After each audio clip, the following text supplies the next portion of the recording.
With Attack on Titan Season 2, I've found myself in a position where I'm enjoying the series perhaps more than ever, with its only competition being the hype train that was the first few episodes of Season 1. But that's because I've ceased to have almost any level of investment in the characters and what's occurring. With any real sense of drama or tension lost, Attack on Titan Season 2 has instead become an almost purely comedic experience, and it does legitimately succeed in doing so, I feel. Now, Attack on Titan had always had a degree of goofiness to it, for a few reasons, and some of the jokes that ended up getting made about that inherent goofiness were pure gold. Which can get a little over the top at times. I dropped my pen.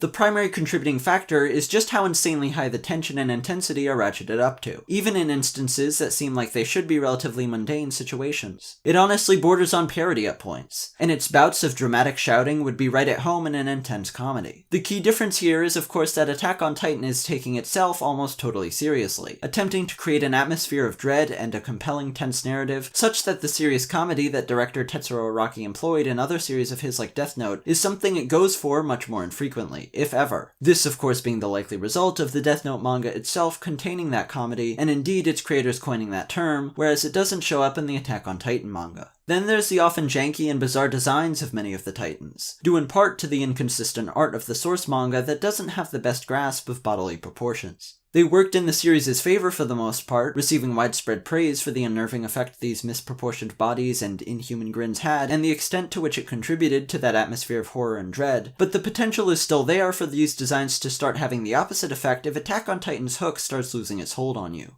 Prolific director Tsutomu Mizushima has said that in his eyes, comedy and horror are two sides of the same emotional coin, that idea being reflected in some of his work. And the fine line between these two that Attack on Titan treads hinges upon being invested in these characters and the narrative they're a part of. It's been a long time since the first season, and upon reflections on the series that brought to light more of its flaws and inconsistencies, I found myself becoming more apathetic. There's also the simple passage of time. Attack on Titan heavily leverages a cliffhanger structure to keep viewers hooked, and its ability to do so to such a masterful degree was a significant contributing factor to its wild success. But that structure has gone on to pretty much destroy any chance I'd have of taking the series seriously from now on. The mystery of the key and the basement from Season 1 is most emblematic of the prominent usage of the mystery box style in Attack on Titan, and it's only in this second season, after having had time to think apart from the intrigue the series does sweep you up in while viewing it, that I saw just how insanely pervasive this structure is. Attack on Titan is obsessed with twists, with revelations, with narrative heel turns, and in Season 2 I'm spotting them everywhere. I'm no longer on the edge of my seat, waiting, muscles clenched in anticipation of the next revelation. I'm instead waiting to see what crazy shit the series will seemingly pull out of its nether regions for me to laugh my ass off at the absurdity of. In fact, the guiding conceit of the series at this point seems to be that the rules of the world are structured around whatever will make things the most tense, often through setting us up with these cliffhangers, even when doing so totally breaks the logic of the series.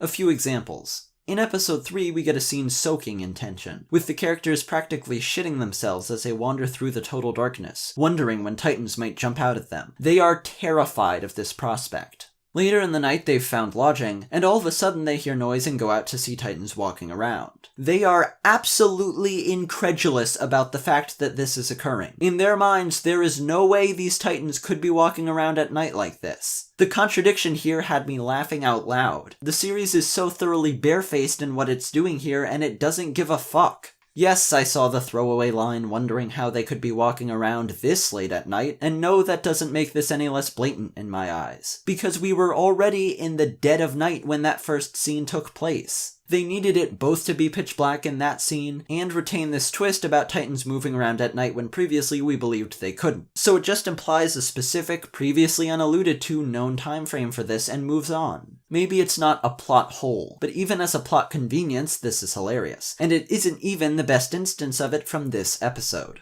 This scene truly revealed to me just how deeply the obsession with cliffhangers runs in this series. After a ton of grilling for information, the priest here finally relents a bit and says there's someone the clergy was monitoring, but we cut away from him right before he says their name, so we're now left wondering who this person could be.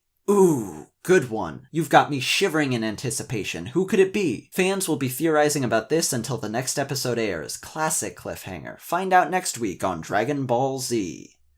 Except we aren't finding out next week, because this isn't the end of the episode. Instead, after that brief interruption, we cut back to the characters, now aware of the identity while we are not, and they're discussing the implications of this. We get the information needed to figure this out given to us bit by bit. Here's their division, they're small, they've got blonde hair, cut to the reveal shot, and oh my god, it's Krista! It's only a minute later. We learn this a minute later. What, I ask you, what is the purpose behind the utterly contrived cutaway from this conveyance of information that everyone except us hears, and that doesn't do anything because we learn it ourselves a minute later? I'm delivering these questions angrily here, but this was another moment of uproarious laughter. Because again, it's simply absurd. Everything has to be a cliffhanger in this series. It's all got to be revealed to us as the most tension-infused twist possible, regardless of how convoluted the means of achieving that style of conveyance is. The second anything weird crops up, you just know it'll have some crazy explanation. This strange titan is lying here immobile. Of course it can speak, and seems like it'll turn out to be his mom somehow. And ironically enough, it's this anticipation, here's something suspicious, I wonder what unimaginable goofy absurdity will be behind this one, that forms the only thing that could really be called tension that this series holds for me, generally with a rewarding payoff. These have been the standout instances so far, but this overall storytelling philosophy is present throughout the series in a variety of manners. In the second episode, we've got the varying proportions of a titan who is at one point 2, maybe 3 heads taller than Sasha, using this wall they both pass by to compare their heights, growing to close to twice her height in this shot, having his entire upper torso above this bridge that Sasha could only just reach by fully extending her arms, and eventually being slightly taller than her when she's standing on an embankment that was taller than she is.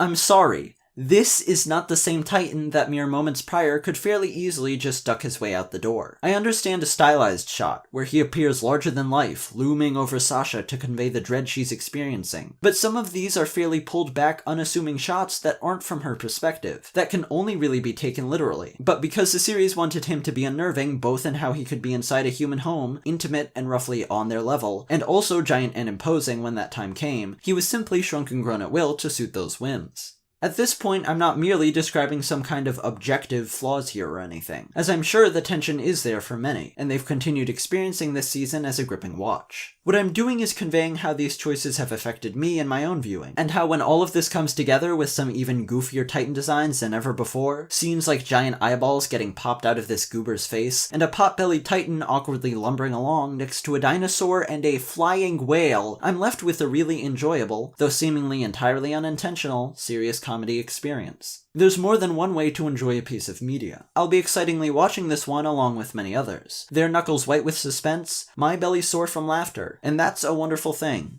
Supporting me on Patreon is also a wonderful thing. I've managed to go 2 weeks in a row here with 2 analysis videos each, so just imagine what I can do when I can pay Mike to do full-time editing as well. Check out my podcast, where last episode we ranked the films of Miyazaki, if that interests you. And as always, a big thank you to Sam, Izumi69, Remy Goldschmidt, Joji Matthews, Culver James Kamai, Chris Wagner, Teencho37, Mathwiz97, Zach Penrith, Greg Greenwell, Cherry Boy Writer, Carkeys, Valkion, Mickey Stopwatch, Akai Kuroba, Kieran Rice, Raymond Tifi, Indigo, Lord Liquid Bacon II, and all of my other patrons for helping to enable and improve this content already.